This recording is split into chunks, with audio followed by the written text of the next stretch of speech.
Oke, selamat datang kembali para pembelajar. Mohon izin saya menyapa Anda dengan para pembelajar ya. Masih dengan saya Agus Eko Madyo dan tayangan kuliah budaya lokal dalam perancangan arsitektur ini saya ajak Anda untuk membuka peran desain, disiplin yang kita punya ini untuk menjembatani disiplin kemanusiaan, humaniora atau humanity dengan disiplin sains ya. Ya, ini adalah slide terdahulu di mana Bruce Archer ini bicara bagaimana design as disiplin.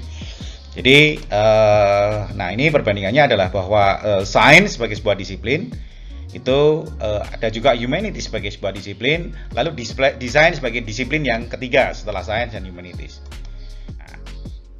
Kemudian ini diterjemahkan kembali dari Designerly Ways of Knowing dari Pak Nigel Cross ya, di mana memang sains itu yang diamati adalah lingkungan alam, metodenya eksperimen, klasifikasi analisis, dan nilai-nilai yang diperjuangkan adalah kebenaran. Sementara humaniora fenomenanya adalah pengalaman manusia, analoginya metodenya adalah analogi, metafora, dan kritik.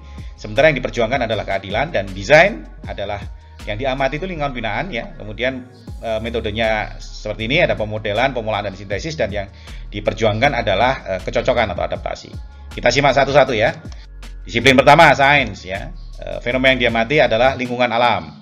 Kemudian metode, eksperimen, klasifikasi, analisis, dan nilai-nilai yang yang menjadi pegangan adalah objektivitas, rasionalitas, dan netralitas. Dan desain ini yang diperjuangkan adalah truth, kebenaran. Nah, disiplin yang kedua adalah humaniora. Ini fenomena yang diamati itu adalah pengalaman manusia ya. Kemudian metode yang digunakan adalah analogi, metafora, kritik, dan apresiasi. Nah, nilai-nilai yang dipegang adalah subjektivitas, imajinasi, komitmen.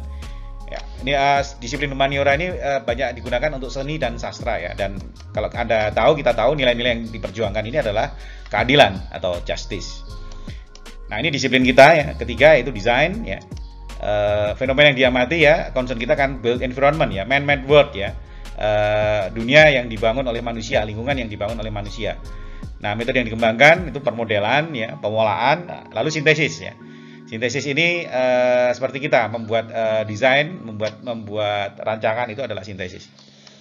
Dan nilai-nilai yang kita pegang adalah kemudahan ya, lalu ingenuity, kecerdikan, terus empati. Sehingga concern utama disiplin desain adalah pada kecocokan, appropriateness. Nah, ini adalah hasil karya peradaban manusia ya, yang lewat penalaran itu contoh yang paling advance adalah roket ya. Kita bisa masuk ke angkasa luar. Kalau sekarang barangkali internet ya, mesin-mesin internet ya.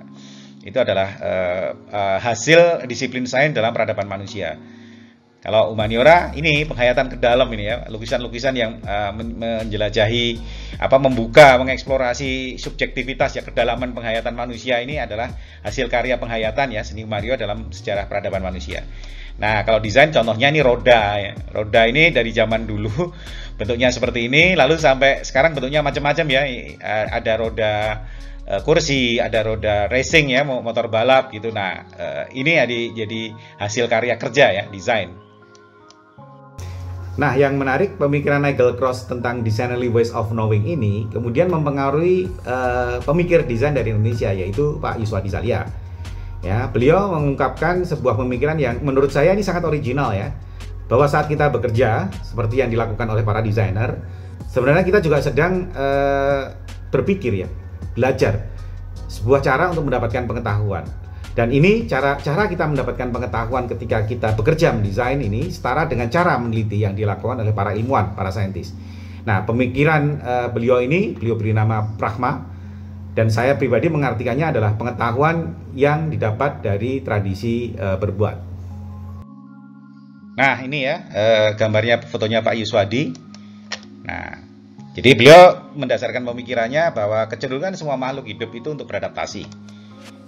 Upaya makhluk hidup untuk tetap hidup, bekerja, dan berbahagia, berkarya ya. Jadi masalah vita activa, hidup untuk bekerja, dan vita contemplativa, hidup untuk merenung ya. Tujuan hidup itu apa sih? Dan ujung-ujungnya adalah untuk berbahagia, berkarya. Nah, dan menurut beliau adalah manusia ini merupakan makhluk yang mencari bentuk atau membuat pola ya, pattern, structure, dan membuat perkakas ya, instrument, device, atau tool. Dan manusia adalah makhluk yang selalu belajar dan juga mengajar. Nah, kira-kira gini nih skemanya adalah dari Design Ways of Knowing dari Michael Cross, kemudian dari filsafat pragmatisme. Pragma itu diambil dari filsafat pragmatisme yang mengatakan bahwa kebenaran itu ditentukan oleh hasil guna. Nah, disinilah pragma muncul dan saya menerjemahkan sebagai pengetahuan yang terbangun dari tradisi bekerja dan berbuat. Nah, ini contohnya adalah ini proof the pudding ya, kata Pak Yuswadi ini. Bagaimana cara membuktikan puding ya? Kalau dengan cara saintis ya diamati ya, ingredientnya dari apa gitu. Kalau dari cara humaniora ya dilihat wah keindahannya seperti apa ya, diapresiasi. Tapi kalau desainer, cara membuktikan puding itu ya dipotong-potong pudingnya lalu dimakan. Nah, ini kira-kira pragma dan ontologi desain ya menurut Pak Yuswadi. Jadi ontologi desain itu adalah keasikan dalam tradisi berbuat. Jadi yang teman-teman harus mulai perhatikan adalah kalau Anda mendesain dan Anda menikmati keasikan seperti itu dan ada proses belajar di situ. Nah, disitulah desain itu menjadi proses belajar ya. Ontologi ini maksudnya adalah asalnya ilmu ya. Ilmu itu asalnya dari mana? Jadi ilmunya desain itu ya bukan dari mengamati tapi dari berbuat, bekerja. Nah, ketika buat atau bekerja akan ada proses pendalaman ya dan pengetahuan yang terbangun. Nah, ini mohon bisa dilihat dengan lebih seksama karena di sinilah proses belajar mendapatkan pengetahuan itu muncul. Nah, konsep pragma ini bermanfaat ketika praktik desain terjebak pada objektivisme. Jadi objektifnya kita membuat sesuatu nih ya. Kadang-kadang proses belajar itu jadi diabaikan ya. Pokoknya kerja gitu ya, bikin sesuatu yang kering, nah disitu tanpa makna. Atau pada subjektivisme seperti seniman yang asik dengan dirinya sendiri yang dia tidak menghasilkan apa-apa gitu ya. Nah, pragma adalah cara belajar yang didapatkan dari ketika manusia membuat sesuatu, do something, create something, mengalami keasikan dan mendapatkan pengetahuan dari situ.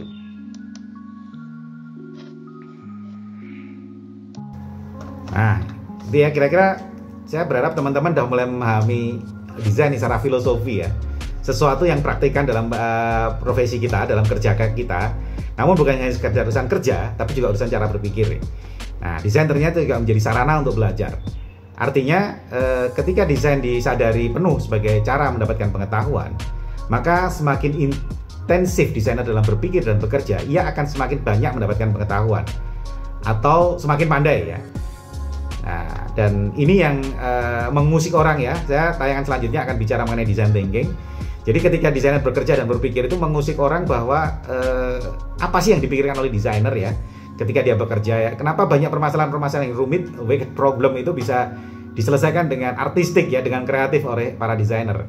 Nah, di materi berikutnya saya akan mengetengahkan kepada Anda apa yang disebut design thinking ya. Dan ini menjadi materi yang kita bahas di segmen selanjutnya.